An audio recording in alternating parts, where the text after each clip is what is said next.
Hello. In this video, I'm going to go through the 10 cards that I would be sure to include if I was going to play Excava the Risen Past. Now, none of these cards were printed into the Lorehold Commander deck, so these cards could be a good upgrade there. But in this video, we're just going to focus on Excava. For 4 mana, it's a 3/3 Spirit Horse, Flying, and Haste. Whenever it attacks, return up to one target artifact, creature, or non-Ura enchantment card with mana value 3 or less from your graveyard to the battlefield with a finality counter on it. It's a 1/1 spirit with flying in addition to its other types. Now, my biggest problem with Excava is that I hate the fact that it gives finality counters. If they didn't give finality counters, this card would be fantastic. We could take advantage of additional combats, making it so this could attack more. We could double up the attack triggers, but we don't get to keep generating the value off of those cards because they get exiled instead of going back to our graveyard. So the first things that I'm going to add are going to be cards to get rid of those ungodly finality counters. Solemnity is one of those ways. For 2 and a white, it's an enchantment. It says players can't get counters. So it stops Infect and it stops Experience, and creature counters can be put on artifacts, creatures, enchantments, or lands. And that counts yourself and your own stuff and your opponent's things. So it turns off your opponent's -1/-1 combo deck. It turns off your opponent's +1/+1 counter synergy deck. It turns off your opponent's flying counters. But it turns off our finality counters. They can't be put on it. It's that simple. So Solemnity is definitely a card I would include. Plus, you can reanimate it with your commander, mana value 3 or less. This has mana value 3 or less. Next card is Nesting Grounds. This is a land that does something very similar. Tap, add a colorless 1-tap, move a counter from target permanent you control onto a second target permanent. Activate only as a sorcery. So the card would come back with the finality counter, and then post combat, you pay 1, tap Nesting Grounds, and stick the finality counter onto one of your opponent's cards. It's fantastic. You did it off of the permanent. You can put whatever permanent you want. You can put it on a planeswalker, you can put it on a creature, you can put it on an artifact, put it on an enchantment, and whatever you need to put it on, or a battle, whatever you need to put it on, it's fantastic. So if it's your die or get destroyed, it's exiled instead, and Nesting Ground just gets it off of your card. Now, what are some other good cards we can reanimate with Excava? For one, Joshua Phoenix Dominant. This is a card from Final Fantasy.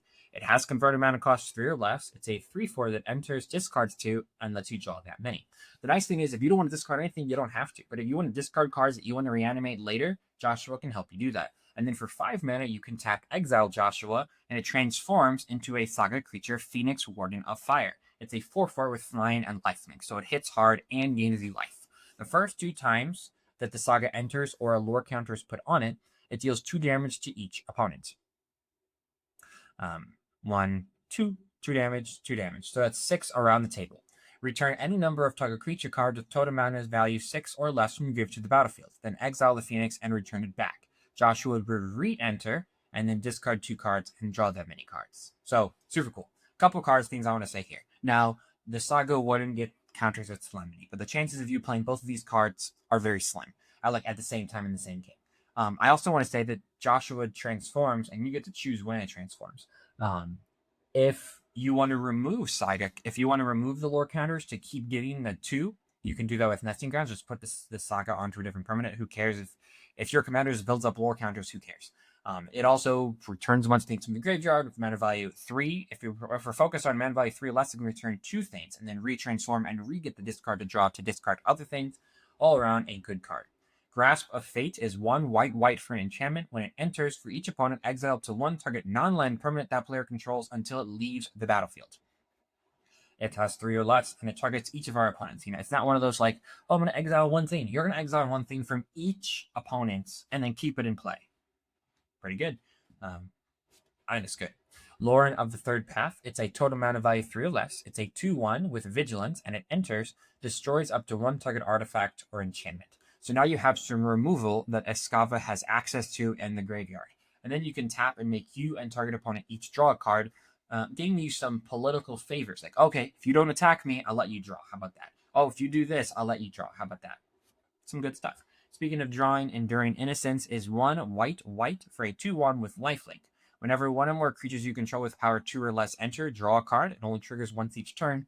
But the 1/1 spirits that Excava brings back from the graveyard have power 2 or less. And if it would die, it comes back as an enchantment, meaning that you can sacrifice it something. It can be a chump blocker, and you don't just lose the value right away. It stays in play, becomes an enchantment. Windcrag Siege is 1 a red and a white. Big fan of this card in my Arabella deck. As this enchantment enters, choose Mardu or Jeskai. Most of the time, I think you're going to be choosing Mardu. Mardu says, if a creature attacking causes a triggered ability of a permanent you control to trigger, that ability triggers additional time. Guess what? Our commander Excava has an attack trigger. You need 2 things back. Jeskai lets you make a 1/1 each turn, but that doesn't really matter. We care about doubling the attack trigger, plus Windcrag Siege has the additional benefit of having mana value 3 or less, which is fantastic. And it's a non-Ura enchantment. Fear of Missing Out, FOMO, is red 1 for a 2/3. It's an enchantment creature nightmare. When it enters, you discard and then draw a card. And it has Delirium. Whenever it attacks for the first time each turn, if there are 4 or more card types among card types in your graveyard, untap target creature. After this phase, there's a traditional combat phase. Couple things there. 1, we're discarding cards, we're milling cards, we're trying to put cards in the graveyard, we're playing artifacts, creatures, and enchantments. It's not going to be hard to play a couple fetch lands, or some crack lands, those kind of things that put lands in the graveyard, or some planeswalkers or battles. You can untap 1 target creature, so it can be Excava, so Excava can attack again, and Fear of Missing Out has less than 3 mana value, which is pretty nice. And whenever Fear of Missing Out ends up in the graveyard for your other Delirium effects, it is 2 types. Brass Tunnel Grinder is red 2 for a legendary artifact from Last Caverns of Ixalan. When it enters, discard any number of cards, then draw that many +1. At worst, this is 3 mana, draw a card. So you can return it, choose to discard nothing, and just draw a card. At the beginning of your end step, if you descended this turn, put a boar counter on it. Then, if there are 3 or more boar counters on it, remove those counters, and transform it. You descend it if a permanent card is put into your graveyard from anywhere, such as milling or discarding, which is something our deck wants to do, and something that our whole deck is going to support doing. It transforms into the Searing Rift. It's a legendary land that taps for a red, but if you cast a permanent spell using mana from it, you discover X, where X is that spell's mana value. And it's not going to be hard. We're playing a ton of 3 or 2 drops because we're trying to return mana value 3 or less. So you're going to hit a ton of options and have a lot of really good value cards. Right? We're playing value cards, ETBs, with Excava, so hitting something, it's not going to be just like a dead card. It's going to be good. Scholar of New Horizons is white 1 for a 1/1 Human Scout. When it enters with a +1/+1 counter on it, so a little bit of non-Nambo synergy with Solemnity. Again, you're going to be playing this. Choose to play Solemnity later, play Solemnity, don't play this. Discard it to one of your effects. It's going to be just fine. Tap, remove a counter from a permanent you control. Search your library for a Plains card and reveal it. If an opponent controls more lands than you, you may put that card on the battlefield tapped. If you don't put the card on the battlefield, put it into your hand and shuffle. Oh my gosh. Okay, so I did not realize this said remove a counter. I thought you had to remove a +1/+1 counter from it. But you can remove finality counters to turn them into basic lands. That's insane. This should have been in the beginning of the video. This is one of the best cards in the deck. And it has mana value 3 or less. You should definitely be playing Scholar of New Horizons in your Excava deck. Now, those are the 10 cards that I would be sure to include in my Excava the Risen Past Commander deck.